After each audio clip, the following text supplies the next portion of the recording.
All right, Shannon, welcome to the Easy Conversations podcast. Thank you for joining me tonight. I'm really, really excited. I've had the honor of being on your podcast, and we've talked a few times, and I know we're going to be neighbors soon. So this is all very exciting, and I'm really grateful that you've decided to come on here and have this conversation with me.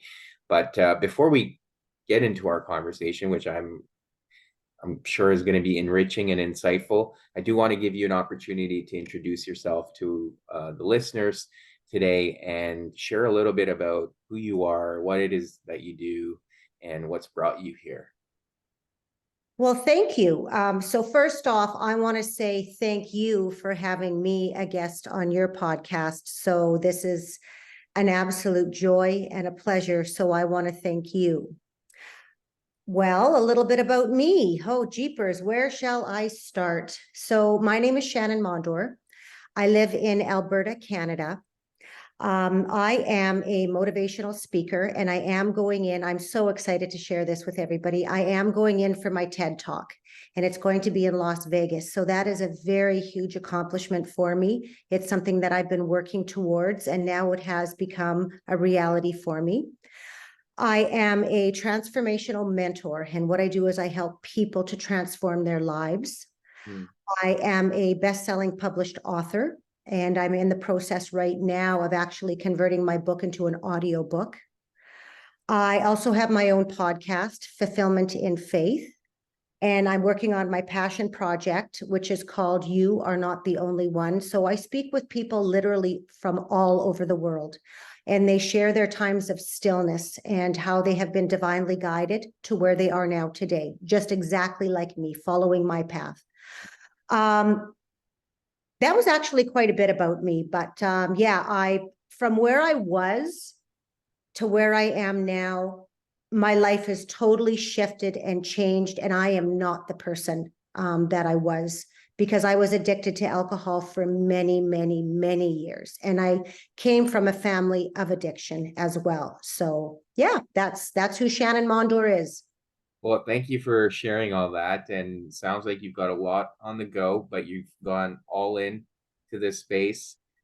You're all about Absolutely. it, yeah, and you're making an impact in this world. So that's why, I think a lot of these opportunities are coming your way, and that is something I'm sure we'll get into as we continue with this conversation.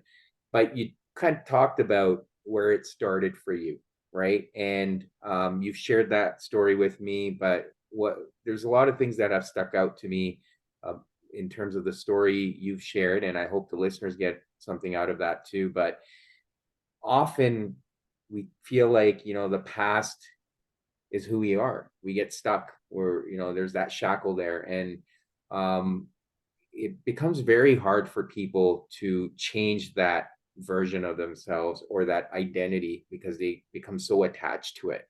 And I think for a lot of people, even the clients I work with, when they are making that conscious effort, the first time they have that resistance or moment of adversity, it's easy for them to go back to that default mode and like, oh, nothing's going to work for me because this is who I am. I've always been like this. So, yeah. So, just kind of with that in mind, I do want to understand where did things start for you? Because you say, there was a huge influence perhaps from the family, but what allowed you to break free from that? So see, I just want to say a slight little point of what you had said, where people will go back, they'll go backwards. That's their normal, right? They go into that default mode because that's where they feel safe, even though they're hurt beyond belief. That's their safety. That's their safety net. That's what they're accustomed to. Mhm. And so when I woke up on August 17th of 2019, that was the day that I decided totally and completely that I was never going to drink alcohol ever again. And that was the day that I really started to really shift my perspective. And that was also the day that I actually realized what my identity was. Because I had lived my whole entire life where alcohol, mental illness, and abuse was normalized Mhm. because that was the environment that I was brought up in. So it doesn't matter if you're brought up in a happy environment, that's your normal. And many families are many individuals are brought up in that environment. My normal was the abuse, the drug addiction, all of that. That was my normal. And it wasn't until, I got into more of my adolescent years where I started to see contrast.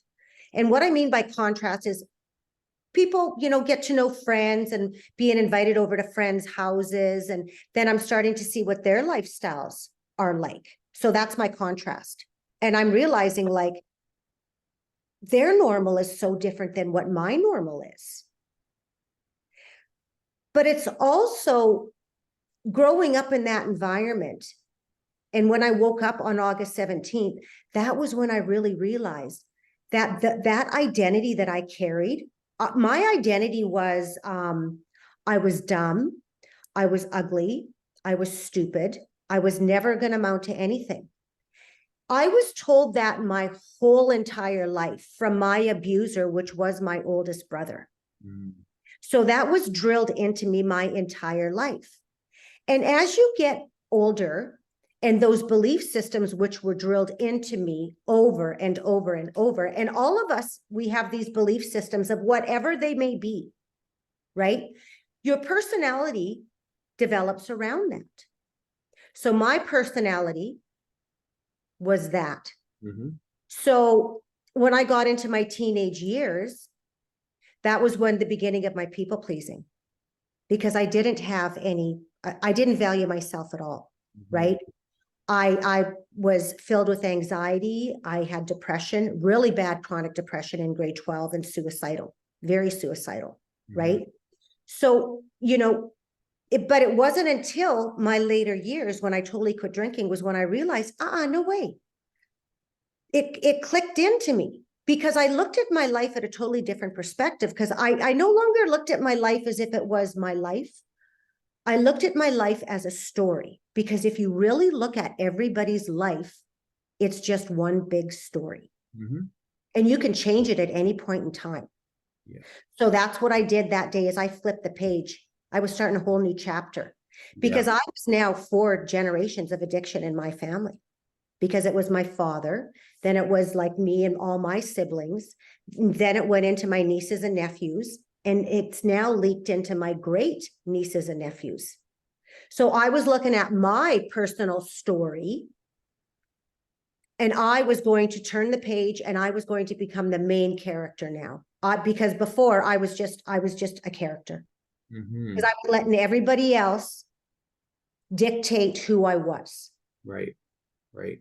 But no more. I was going to be the star. I was going to be the main character, because I'm looking at my life and I'm thinking the only person that can stop this addiction cycle is me, because I'm looking at my 4 beautiful children and I'm thinking, oh my God, what I was doing was I was creating that whole chaotic life that I had growing up for them. Mm-hmm. And why in the hell would I want to do that? Right. Right? Yeah. So it was time for me to change things. It was time for me to take ownership and responsibility of who I was. And it took me 50 years to do that. Yeah. 50 years. That's a hell of a long time. And that's why I'm so passionate, now with what I do and helping people, do the, transformation, transform their lives. Do not wait the 50 years like I did. Don't do it. Yeah. So yeah. And that's what it was. I had taken on my brother's identity, because all those things he was telling me for all of those years was what he truly believed about himself. Mm-hmm. But go a little bit further. He had taken on my father's identity. Mm-hmm. Mm-hmm. Right. So it's not only a cycle of addiction, it's also a cycle of identity. Right. Right. Yeah. Yeah. Well, thank you for sharing that. And there's a few things to explore there. I do want to highlight, that generational trauma is real, right? And Yes. you're choosing to break that cycle so your kids don't have to deal with it. And that alone is powerful, right? Because you're putting an end to something that's been going on, as you said, for perhaps generations, and it may continue to go on, especially with your nieces and nephews, as you're highlighting. The other two really key words you said, and those are what I try to teach clients, and I try to remind myself too, and we often lose sight of, is ownership and responsibility, right? Yes. And I think, a lot of people in today's society, philosophers or teachers and saints, all talk about taking responsibility for your life, but something doesn't click for people, right? What does that responsibility mean? So, just to help us understand, like, what was it like for you taking that responsibility? What did that mean for you? Well, I really had to look at my life. And you know what? I was no angel. Mm-hmm. There was a lot of people that I hurt along my journey. So I had to take total and complete responsibility for doing that, Mm-hmm. because there's always that cause and effect. Yeah. And when you see that, and that's a universal law, the law of cause and effect. It's no different than, law of attraction or law of vibration, and that's another thing that I teach within my transformational courses as well, is all these different universal laws. So, but there was the self-awareness of that too, is knowing that, yes, I did a lot of shitty things to a lot of people out there. And of course, anybody that's, has addiction, oh my God, we are the best blamers out there. And we feel so sorry for ourselves. It's like, no way. You did this to yourself. And you have to really see that, yeah, there are some things that you can't control. Right. And you do get to a point in your life, and it's like, okay, you're old enough to start taking control of your life now. Mm-hmm. So that's the awareness. And I had that awareness because, believe me, I was in such denial, number one, and I was in such blame. I blamed others for so many other things, right? But then, of course, that was me being in my feel sorry mode. Mm-hmm. Mm-hmm. And then Well, when I wake up, it's like, no, like this, it's got to stop. In order for me to stop it, this is where I have to step up to the plate now. right. And yeah, and like you said, the blame, it's easy to blame because then we don't have to take responsibility, and that just becomes a cycle, right? We It's just easy. It's the easy way out, is what it is. it is easy, but it's not rewarding in the long term, right? And No, people it's get not. sick of it. Initially, No, people will take the blame because they may feel bad, but then after a while, you start losing everyone. Then you have nobody to blame. but people that have an addiction too, um, there's a certain aspect within you that, if you lay blame on others and if you talk about it, there's always going to be someone that wants to hear that, because people love to hear trash. Yeah, yeah, Right. So, and that's the easiest thing, to keep on talking and talking and talking and talking about, because there's always going to be an ear, there's always going to be an opinion. Right. But just as soon as you start taking ownership of things, it's funny how when you start to speak your truth, people don't like to hear people's truths. right. And it's so funny because once you start speaking your truth and you start taking your responsibility, all those people around you, then they know that they have to start speaking their truth as well. And people don't like to do that. Right, right, So when they see you change, that forces them to change, and they don't want to change. So that's where the separation happens, and boundaries are set. right. You know, like, I'm a big, strong tree. And that's how I talk to my clients. You are a big, strong, beautiful tree. And every season, there's going to be leaves that come in that grow, which are people.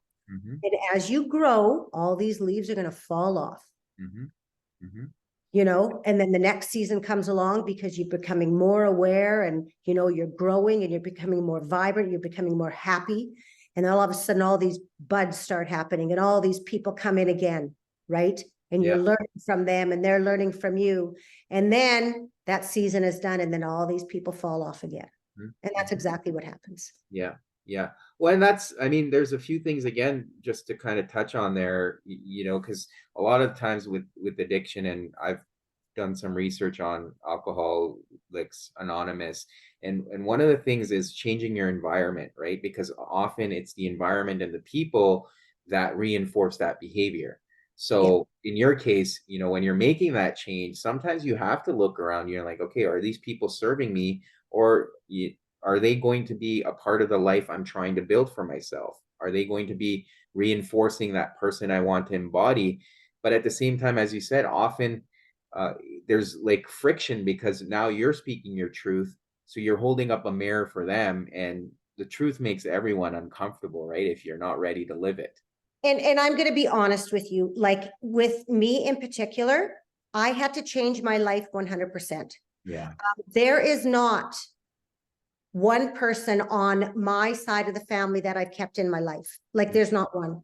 And Mm, even on my husband's side of the family, I had to totally break all barriers, and I have nothing to do with him anymore because people don't want to know the truth. I was an embarrassment to so many people because I spoke my truth of my addiction. mm, And people didn't like that because then that made their truths become a reality that they wanted to continue being in denial about. Another thing as well too is they were so worried about what other people would think. Oh my gosh, Shannan wrote a book about her addiction and she's speaking her truths. What are people going to say to me about her addiction? Oh my God. Who gives a shit? This is my life. yeah. What is it to you guys? Yeah. You guys should be embracing me. You guys should be happy for me. It was the exact opposite. Yeah. Yeah. And Yeah. that's okay because I had to praise and release them. And I have never been more happier in my entire life. Yeah. And that also made room for all of these wonderful, amazing people that are now in my life that do truly support and love me. Yeah. Yeah. Well, and that's the way it goes, right? Like I think part of that journey does feel lonely at times because you are cutting and losing people. But I think, like I said earlier, you have to remind yourself, and I've had to do that too. I've had to change social circles, Mhm. and I don't mean to like be judgmental. It's just I don't want to be where they are, and maybe it's just not serving me, and I'm Right. probably not serving them. It's just Yeah. better sometimes, right? Like, and people do come into your life for a season, and that could depend. It could be years, could be months, Yeah. and you have to realize that, and be mindful of it. At the other thing, as you were saying, for other people, how uncomfortable they were getting with your book or your truth. I like to constantly remind myself, because it does make things a little bit easier, that often we judge others based on what we don't like about ourselves, right? And Absolutely. and anytime I'm receiving that, I try to remind myself not to take it personally, because Mm. perhaps there's something going on for the other person. It has nothing to do with me being honest, me wanting to change. It's not personal. But how have you been able to kind of now, you've said like you had to make a lot of changes. You had to change your life 100%. How was that process? Like, did you gave a date, you woke up one day, but was it that day or was it over a period of time where you were making these wholesale changes? Well, see, I got a little, so prior to that, I was in treatment. About almost 2 years prior to that date, I was in treatment. So that, and I was in a treatment center in Nanaimo, BC, which is like one of the top treatment Yeah. centers in Canada. And I want the listeners to know that going into a treatment center was the best thing I could have ever done because that was the beginning of my journey. I totally embraced it. There was no shame I felt about going to a treatment center at all. And that's a sad thing. Society looks at people that go to a treatment center as something bad. And it's not. It's the complete opposite. Mm, Like if you've got a brain injury, do you not go get treatment for your brain injury? It's just like it's the same thing. right. People don't look at that as shameful, but yet they look at going to a treatment center as something that's shameful. No way. Not at all. There are so many things that I learned within me going to that treatment center. Like I had no idea that addiction was, generational. I had no idea. I was in denial of so many things that were happening within my life. And I had no clue. Like it was a huge eye opener. Mhm. And yeah, when I was in there, that was time for me to really get to know who I was, or the beginning steps. And there was a lot of breakdowns, but in order to have breakthroughs, you got to have a lot of breakdowns. And Absolutely. that's for everybody, because, at that time, how old was I? I'm thinking, at that time when I went into treatment, I was probably about 47 years old. And like, you think about it, 47 years of suppressed emotions that are locked within your body. Yeah. And it's just not going to happen overnight. So then, when I got out of the treatment center, I was good for about a year, because I could control my environment, right? I could pick and choose who I wanted to be around me. If I didn't want to be around something, I could just walk away, whatever it was, right? Mm. And I was home all the time, and I no longer was around people that drank, and, you know, and then it was a year after that I was in treatment. I was at a family wedding down in New York, and I was no longer in a controlled environment anymore. And then I started having triggers, and then the anxiety kicked in, and then childhood memories of abandonment and all this stuff started to kick in, right? And I didn't know what was going on. So I ended up drinking, and I drank again for about another year and a half, somewhere in there. And like it was just the craziest thing ever. So it wasn't like I just shifted immediately. I Right. had those tools that I learned within the treatment center. So I was becoming aware, right? But then when I did quit drinking totally and completely, that was when I really started to dive deep into personal development, Mhm. right? Because I was always, oh my gosh, I always loved personal development and mindset and manifesting and all of that, right? And I've been doing that for years, practicing reading from all these different mentors. That would be, I'll give you an example of like Louise Hay, Yeah. or Deepak Chopra, yeah, Dr. Wayne Dyer. I'd even been to conferences and different things like that. Fly across Canada to go Yeah. to be a part of these, right? Because I just loved these speakers. But the one thing that I didn't realize until I became sober was I always did the development aspect of things earlier in my life when things are going fantastic, Mm. right? Oh, geez, like I'm at a high and life is going great. And of course, it's easy to manifest things and have such a joyful life, and everything comes to you when things are great.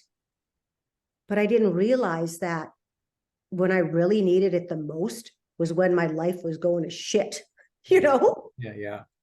Yeah. And I'm like, okay, so that also gave me that perspective and self-awareness as well, Mhm. which was a huge thing. And that's what really got me diving in deep, because then I could control my thinking. I could control my habits. I became aware of my actions, thoughts, feelings, emotions.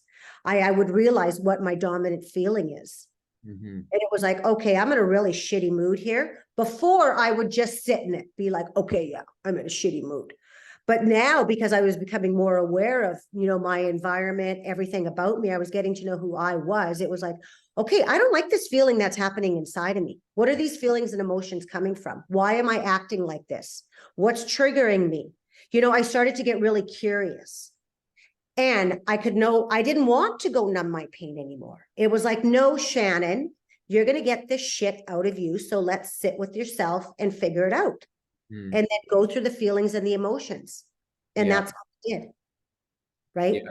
Yeah. I was also guided, like I got back into like listening to the podcasts of my mentors and started taking courses again. And I started watching YouTube. Like these are things that I did on a daily basis. Like I literally dedicated myself to this. And that's what you have to do. Of You course. have to do that. Absolutely. Yeah, and it's not overnight, like you said, because No, the conditioning was there for 40 plus years at that time, and it takes a while to work through a lot of those autopilot mechanisms, right? We're just always on autopilot. So yeah, and I think one of the things there to understand is you were into that personal development side of things, but you weren't really implementing it. So it was kind of like, and then you had to go through that process, right? For yourself. absolutely. Yeah. Absolutely. Yeah. But you have to have that awareness first, Yes. that self-awareness. And you Another huge thing for me too was when I quit drinking, it was like, what do I want to be? Shannan, like, this is your chance. Like, what is it that you want to be? And the biggest thing that I wanted to be was I wanted to be a good mother. I wanted to be a mentor for my children. That was huge for me because I had been screwing up for how many years because of my drinking and everything else, right? And it was like, okay, so what are your hopes and dreams? What are your aspirations? Where do you want to go in life? And so it was during those times of when I was slowly starting to set my healthy boundaries. We had talked about those times of loneliness. Those were actually gifts because that really gave me a chance to really see where my life was going. What did I want to do? What did I want to accomplish? And then of course, COVID hit, you know, and I was by this time I had already quit drinking for a year and I was already working on myself. And then I'm starting to see all the shit happen around me. Same thing as like everybody's drinking their faces off, you know, skyrocketing alcohol sales, domestic abuse is just skyrocketing. People are starting to commit suicide. And I'm looking at everybody and I'm thinking, holy shit, like, because 99% of us don't even like ourselves. Yeah. Yeah. Right. So when we're brought into that time of stillness, like what happened in COVID, we have to sit. Yep. You can't communicate with people. You can't run away anymore. So what are you left with? You're left with yourself. And that was on my journey. And I'm starting to love myself. Right. I'm like, oh yeah, like this is, and I'm seeing all this happening around me. And I'm like, wow. And that was what I was like, if there's one thing that I can possibly do, what can I do? Because I'm starting to see, people homeschooling their children like me, and they're videoing and they're having their kids pour their wine for them as the moms are videoing them and they're thinking it's all funny. And I'm looking at these mothers and I'm thinking, you guys are nothing but a bunch of effing idiots because you have no idea what you're creating. Society all on its own is just becoming a disaster when it comes to, pushing alcohol and all of this, right? Yep. And now these mothers are normalizing this for the children at home. And they're making videos of it. And what they're doing is they're creating another generation of addiction. Yeah. So that was when I started to put videos out about my thoughts, feelings, and emotions because I was going through things as well, right? And I thought if there was just one person that I could actually help that's going through the same thing, maybe they can take my advice of what I'm going through. And then I started doing quotes and everything on a daily basis. And then, this is March. By December, I've got like a huge following and people are like, oh my God, Shannan, like you're such an inspiration. But yet they're thinking I've got my shit together and they don't know my story at all. Like I'm just as screwed up as everybody else. Right. Yeah. You know? Yeah. Yeah. Yeah. Yeah.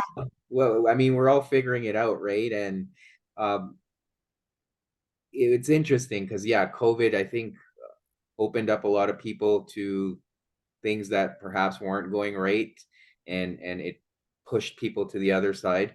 I think a lot of people came out on both ends. For me, initially, it was very much the same. Towards the end of it, the initial stages were rough, and I think as you mentioned earlier, for me was this aspect of sitting alone without being distracted, and that was very difficult. And I think part of it for me was I'd never done it before, and Right. I had to overcompensate because I was like, well, I can't do this, like I can't just sit at home. And I think as I came out of COVID, and over the last couple of years, I've really appreciated the the gift of solitude. And I know you talk about stillness, and we've talked about this whole aspect of stillness and solitude. And it's really your only opportunity to sit with yourself. And as you mentioned, think about what are your thoughts, your beliefs, your feelings, where are they coming from? And we don't take that time to sit with ourselves. And you said we don't like ourselves, but I think there's also an aspect of discomfort around what may come up. It's the same idea of where people get uncomfortable with the truth, because Yeah. it's the truth that's really coming out, right? The things Mhm. you need to pay attention to, that you're basically disguising or wearing a mask all day. I actually just did a master class just the other day, and that was brought up because some of the women, they're talking about how right now they're so lonely. And I had said to them, this is the time that you need to embrace all of this. Because when you are in your stillness, that's when you are getting the divine guidance. So you're going to get an intuitive hit or whatever it might be. Hmm. This is the times that you really, really get to know who you are as an individual. And that's actually a gift that's been given to you. And a lot of these women on my masterclass, they're still in the process of addiction and that as well. And I had said too, that when you get to the point where I am, and I said, you women will get there. Right now, you are so full of shame. You don't value yourselves. You don't love yourself. I said, but I guarantee you, if you start to sit more into your stillness, listen to what you are being divinely guided with, you are going to look at your past like how I do. Hmm. That all of this that happened is actually a gift. It Hmm. really is a gift from God, because I had to go through that whole entire process to get where I am today. And now I'm helping thousands of people by me speaking publicly about everything from my past. Because there are so many people that have gone through the exact same, that are going through the exact same thing that I went through. Hmm. But I can speak openly about it. And that's where it's like, they're thinking, oh my God, I am not the only one. No, you're not the only one. It's just that I'm brave enough and, to speak publicly about it, Hmm. Hmm. because I had all those hours of silence, Right. Right. you know, and the more you speak about it, the more you get more comfortable, and to me, this is just who I am. It's who I am, Right. right? It's Right. all a part of the journey. Well, and I think the you being vulnerable makes it easier for others to feel Yeah. like they're not alone, right? And I think there's that aspect of vulnerability that's so powerful, because it takes, we often in our imaginations create something so massive based on our personal uh, adversity or whatever we've gone through. We make it such a big thing, but everyone's going through something in their own way. Are. And then Yeah. once we put it on the table, it's not this monster anymore, right? And I gotta say, like, it was funny when I started talking in the master class, because I had talked a lot about, my past, my adolescence, my identity. And I was teaching these women about how, their past, they carried an identity of somebody else. And Hmm. as I started talking and I was giving examples of my life, and then I was like, okay, women, like, start speaking up. If you feel that you need to start speaking, well, let me tell you, there was just so many full-blown conversations going throughout that whole masterclass. And that was the thing that I said to them at the very end, because I said, how do you women all feel? And they were just like, this was the best thing ever. Because I had brought forth a comfortable environment for them to talk in. And that was something that they never had. That I Hmm. think that was probably the first time that they could actually speak openly and not feel shame. Yeah. Because that's what I said to them. You are not your addiction. You're Hmm. not your addiction. Right. And Right. they really got it. They understood that. Yeah. Yeah, absolutely. And along those lines, from the beginning when we kind of started this conversation, one of the things I wanted to dive into was this aspect of reality, right? We all have our own inner realities that we get caught up in, and it distorts our worldview, and we just assume that that's how life is going to be. But there's nothing preventing us from changing that reality. It's all a choice. We can make a choice, right? Like, just like you've made certain choices that have led you here, you could have made other choices that have probably kept you on the same path that you were on before. And we all make conscious choices in a way that can truly change our reality and the world we live in. And that's where I think, you're alluding to the idea of, well, we're not our past, because we can No, make a choice today that can change our direction in life. And then the past is, like you said earlier, it's a lesson. It was this form of school that we went through, and now we have all these opportunities from those lessons to make different choices and change the direction of our lives. See, and you speaking about that, I had an extreme light bulb moment because I was at probably one of the loneliest times in my life, because this was after I wrote my book. Mm-hmm. And then that was when I found out who was really there for me and who wasn't, right? And you know what? You know who was left for me was my husband and my 4 children, and I had 2 friends. Everybody else was gone. Mm. So I was at a huge crossroads in my life, and I was thinking to myself, oh my God, did I make the right decision? Did I make the right decision? Like, and I was so sad. Like, I was probably at the lowest time of my life because someone had said to me, I sure hope that you can handle the consequences of what you've done. That was said to me after I wrote my book. And I was beyond floored. I was so taken back because I couldn't believe that that individual had said that to me. And I was shocked because I was thinking, what did I do? What did I do? I told my truth. I freed myself. And so what? I'm being punished. I'm being punished for freeing myself from my addiction. And I was like, wow, like this is freaking crazy, right? Like, and anybody would feel the same way that I did. But then after I had to set all these healthy boundaries and everything, I was brought to my moment of stillness then, right? Right. And I'm looking around at the world, literally around me, and I'm thinking like, oh my God, like, did I make a mistake? But then I had that pivotal moment where I was like, oh my gosh, a huge light bulb moment went off. And I'm like, this is why people that are in the situation that I was will actually, because they don't want to be lonely, they'll go back to their old life is what they do. Yep. So I had a choice, right? I could either go back to my old life, right? So I would become a people person again, right? I would become a chameleon. Everybody else would love that because then they don't have to change anymore. They can go back to what they've always done. Right. And I know I would start drinking again because I can't stand myself and I can't stand these people around me, right? Because of all the people pleasing shit I'd done for years. And then I know damn well I would have put myself right back at that state of being suicidal again. And I probably would have killed myself, right? Mm. And so I'm just like, holy shit, like, no way am I going back there. And then I started to get really angry. And I'm like, no damn way. No, I've been there. I've done that.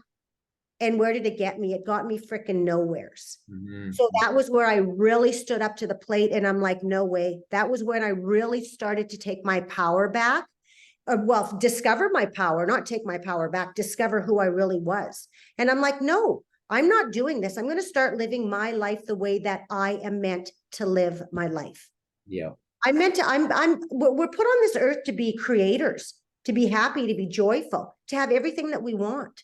Yeah. It's not about what everybody else wants or thinks. It's about what we want and think that matters. Yeah. Yeah. I agree with you. I It mean, boils down to, absolutely. We're a vessel of love. That's how I yeah. look at it. And if we can't fill our cup first, we can't really do anything for anyone else because we're pouring from an empty cup. And if we have that love for ourselves and we look at ourselves that, hey, I need to take care of myself, I need to take responsibility for myself, uh, and then we're in a position of giving, right? We're emitting that light onto others, but we can't do that if we don't have that light within us.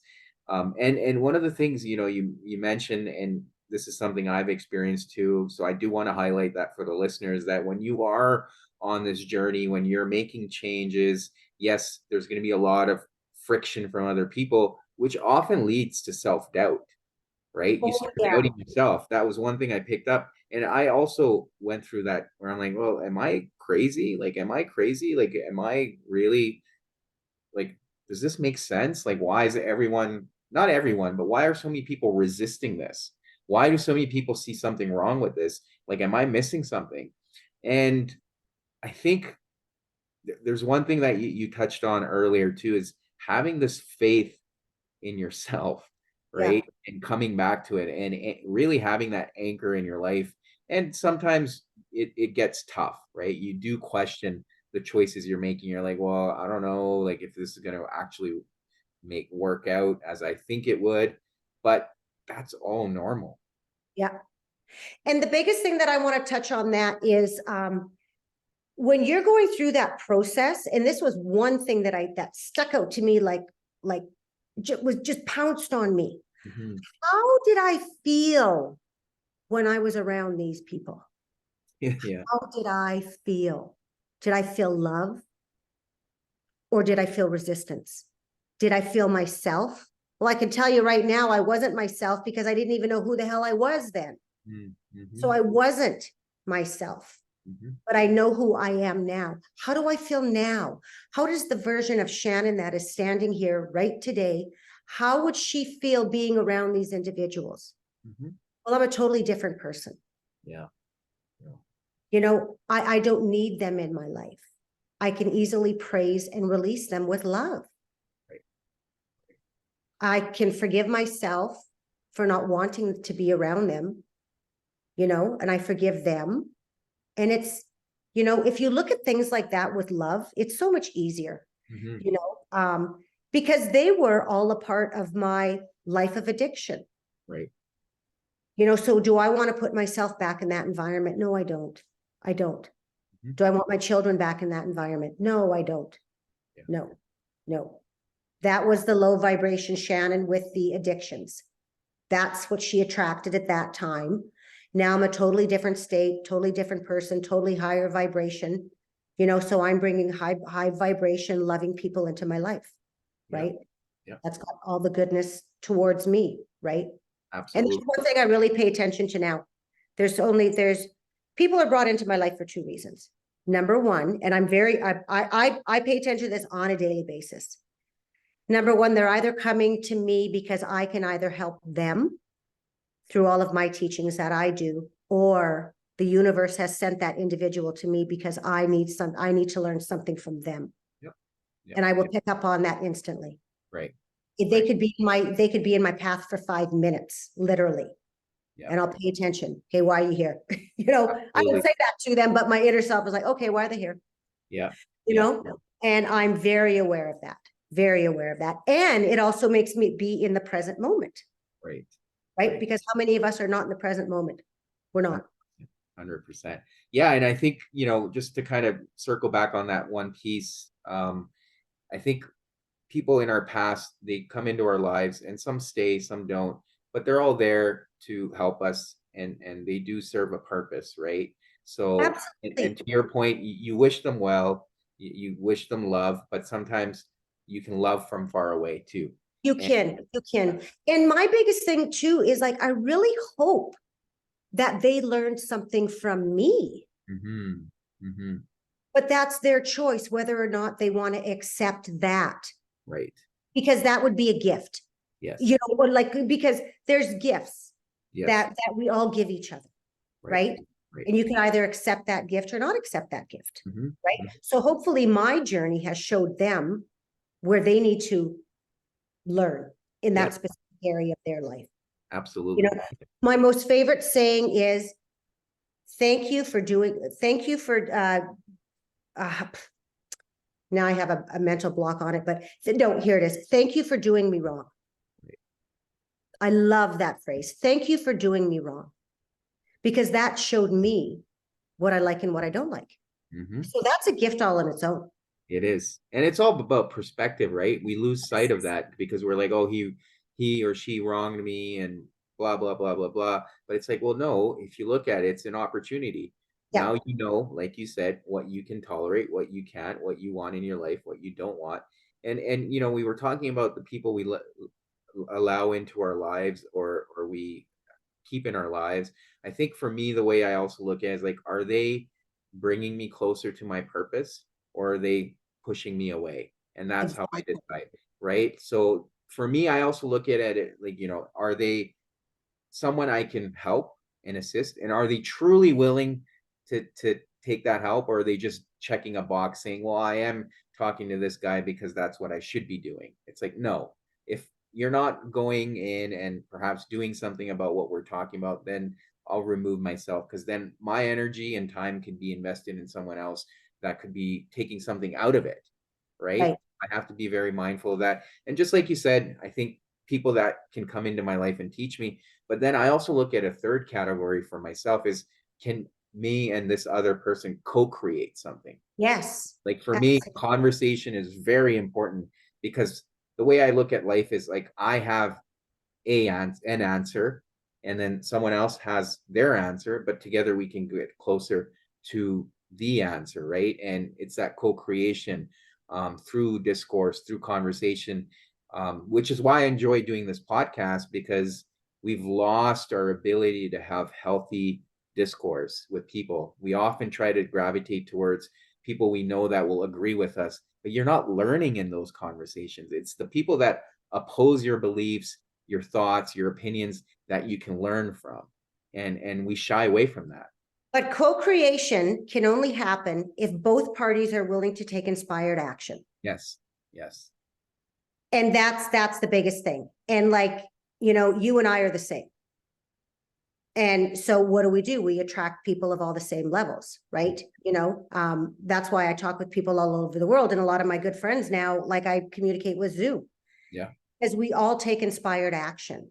We are all paying attention to our, inner intuition. We've all got that awareness. We're all on that same level. And that's why we're here. We're here to teach others, right? To Yeah. increase their vibration, to become awareness and all of that. Because you and I, we could talk a whole weekend. You know what I mean? Like, Yeah. but we're on the same level of things. Absolutely. For sure. Yeah. Yeah. Yeah. And then there's another element that you've touched on, and I know it's part of your message as well, is this divine power you referred to earlier.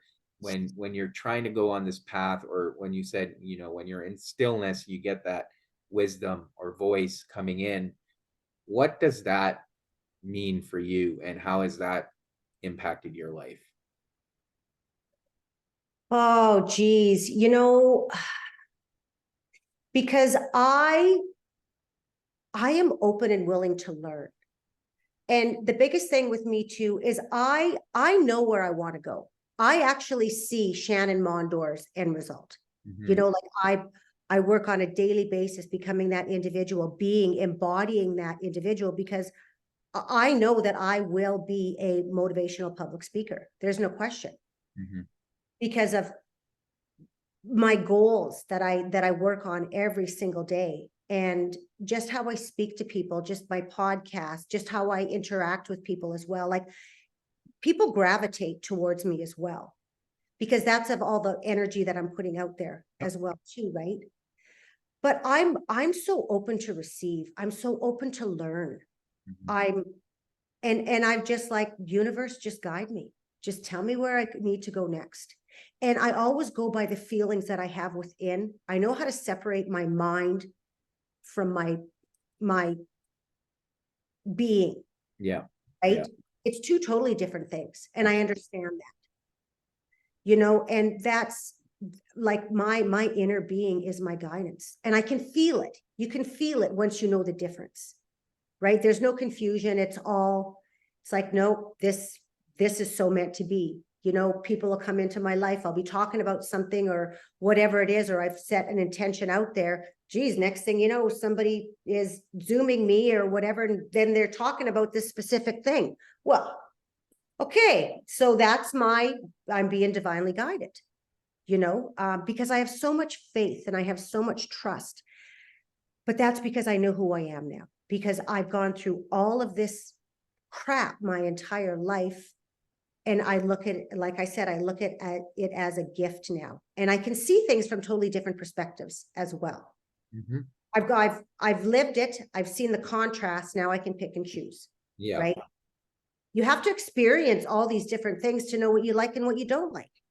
Absolutely. And then once you know what you don't like, then you can conform to what you do like. And you're just going to gravitate to it. That's what people don't understand. They stay so focused on what they don't like. Well, you get what you focus on the most. Yeah. I choose not to focus on my past or what happened, or who I was, or, all the blame, or, all of that. No, no, no, no. I embrace that as a gift now.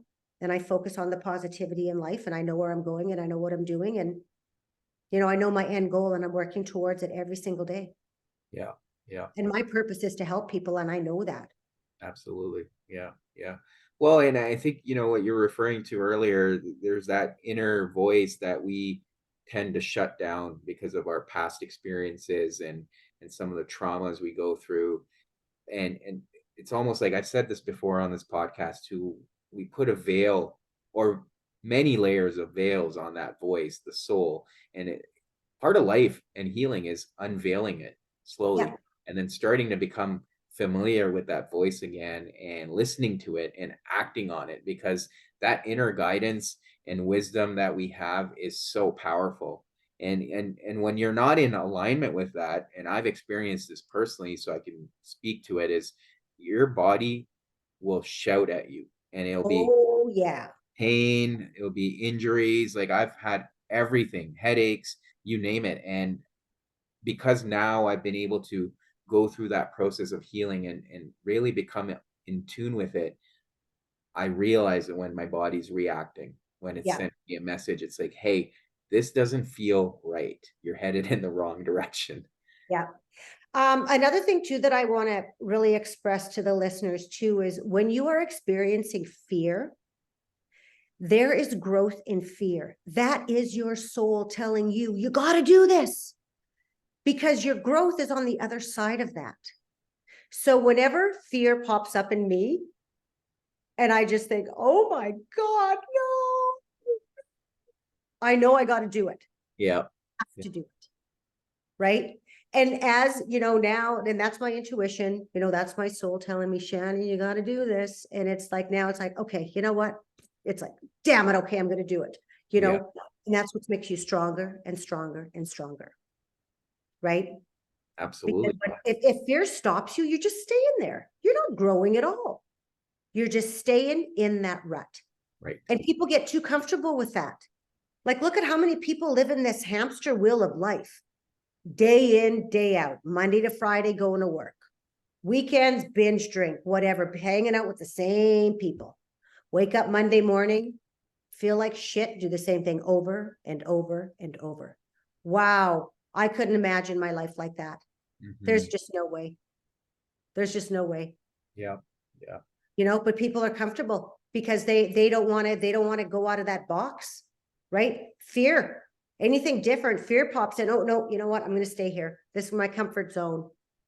Yeah. And But they change really doesn't truly happen. believe that they're growing. They truly believe that they're growing, but they've been doing the same thing for 30 years, you know? Yeah. Well, I think the only thing growing is the body, right? It's growing old. Right.